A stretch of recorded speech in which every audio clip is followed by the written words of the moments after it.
Alessandra Sublet a été interviewée sur RTL pour son spectacle Tous les risques n'auront pas la saveur du succès.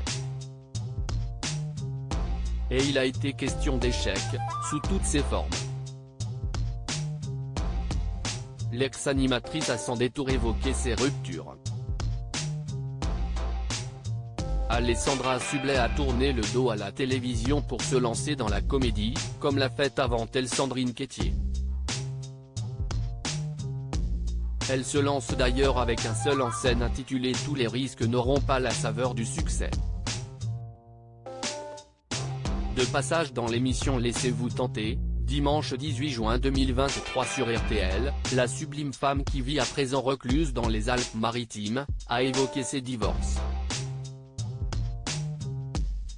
La maman de Charlie qui va fêter ses 11 ans en juin et Alphonse qui aura 9 ans en août, né de sa relation avec le producteur Clément Miseré a déclaré « Dans notre société on a le culte de la réussite mais pas celui de l'échec. On nous enseigne la réussite, pas l'échec. Et très souvent, quand vous discutez avec des amis et que vous voulez creuser un petit peu sur une expérience qui s'est mal passée, si est compliqué pour l'autre d'avouer ses faiblesses. Et donc je trouve que si est beaucoup plus intéressant de traiter de l'échec que traiter de la réussite. Ceci étant dit, elle a été questionnée sur ses échecs à elle.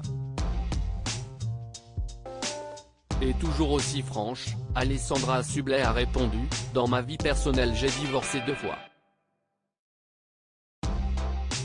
Le deuxième divorce, avec 2 enfants, si est un échec. Si est un échec aux yeux de la société d'abord, et puis même au fond de vous. Quand bien même on a banalisé le divorce dans notre société, ça reste traumatisant. Certains l'ont peut-être oublié mais elle a été mariée une première fois à Thomas Volpi en 2008.